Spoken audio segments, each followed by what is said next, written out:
Hello guys and welcome back. So I think the full spoiler now for MTG Foundations is now out.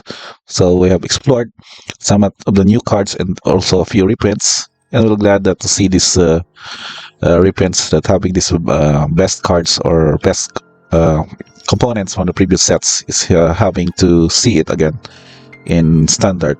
And so our deck tech feature for today, which I got for you guys, is this deck called Azorius Flyers. One in particular that has been reprinted is this card, Imperial Eagle. So this was first, I think, added in Magic 2020, and it's recently back. So I'm happy to see that it is going to be like another flyer deck that to appear in the standard metagame. And so let's check out a list that I made.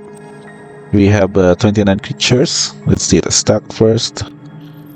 29 creatures in lineup, 10 instants, and 21 lands. That's basically it for this initial deck build. So let's check out first why this Flyers deck would be somewhat our choice now for this build. Are these setup of your lineups? Starting off with our mana value 1. So we have 12 1-drops in this deck, which are all flyers, and some of which has added ability of flash and flying, or I mean lifelink. So another of those reprinted cards are here. So 4 copies of Healer's Hawk, which was first in Guilds of Ravnica. And we also have 4 copies of Spectral Sailor that can be a good mana sink in the late game to get you cards. But the important thing here is that you get to curve out pretty well instantly at having a 1-drop and then maybe up for mana for a counter spell.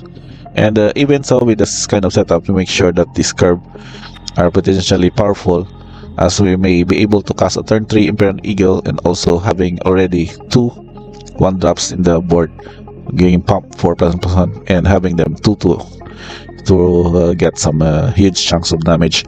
And also we added here our Spike the Siren, which can have these important map tokens to filter out unnecessary lands or unnecessary cards to put ++ counters on creatures you had early on. For the 2-drops, we have some utility kind of setup. First off, our copies of Fairy Mastermind. So this card is very efficient by having you to draw extra cards whenever an opponent draws the second card each turn, and also can be flashed at the end of their end step, and also can be a good mana sink in the late game. So that is 3 copies. And the Protector support kind of card here is your Plum Creed Escort from Bloomburrow. So this is a flash 2/1 flyer that then enters the battlefield, target creature you control gets hexproof. So anyway, it can protect your necessary creatures such as your Imperial Eagle or your Errant and your Giada to spot removals. So again, we have here 4 copies of Imperial Eagle, and along with a 3 mana drop are 3 copies of your Errant of Giada. This is also a flash flyer per se, but its advantage here is that you can look at the top card available at any time, and then those top cards with the spells with flash or flying can be cast from the top card availability. So basically, you have your hand, current hand in the setup, and the top card availability as our pseudo hand to cast this necessary flying or flashy creatures at the end of your opponent's turn. And another way that is the 3 mana support here for your counter spell is Fear of Impostors. There is ability that it's also a flash creature, a 3/2, that it enters the battlefield. Counter target spell its controller manifests dread. So manifest only having a 2/2 per se in the battlefield is not really a problem for us, because most of our creatures are flyers, so it can basically evade the 2/2 creature on the ground, and that it can also be very essential in countering needed or sweepers such as Standfall. So this would be a very good way to counter, and also gets you a 3/2 body on your board. And also in addition, your kind of curve late game, and also card effects is your Enduring Curiosity.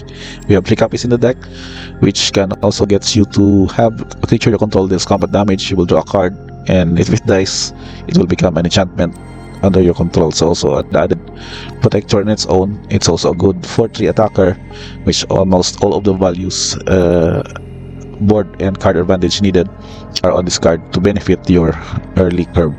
So this way we can have these 29 creatures in total to have this mana curve. Now let's go for the instance, which composed of course of spot removals and counter spells, as much blue as specialized.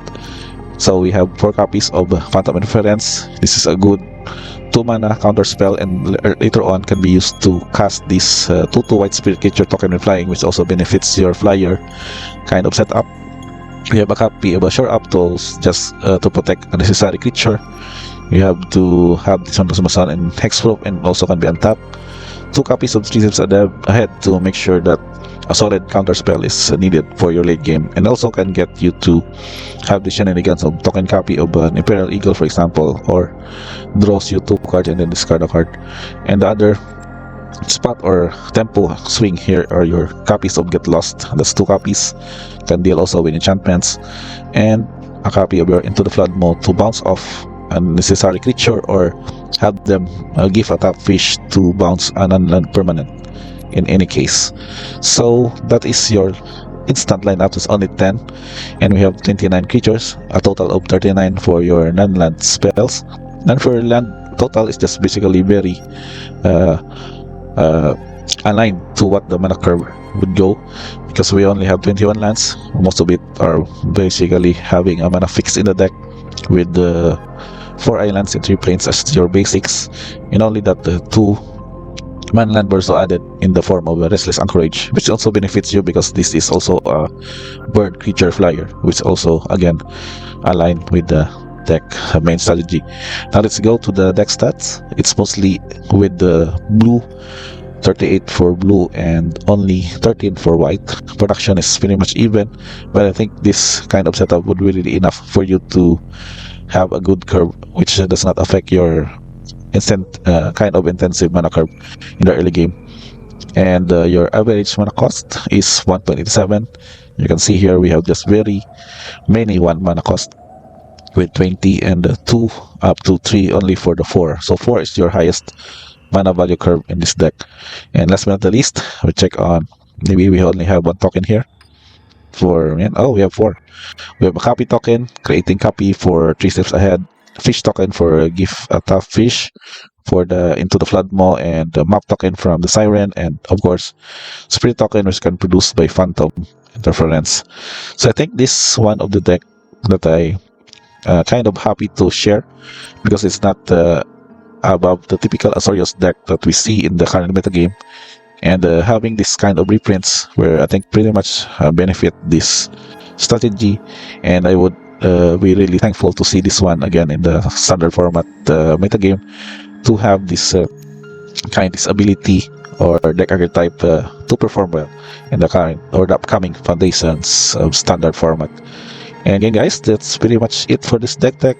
If you have questions and comments, just let me know in the comments below of this video, so we can have a good discussion of what other cards that we can possibly include this one, or maybe just have some 1 or 2 ofs to maybe change some of these counter spells main deck and just transfer them on the sideboard for our benefit, so that our deck would be more efficient and more successful in the matches for the future standard kind of setup with the MTG's foundations.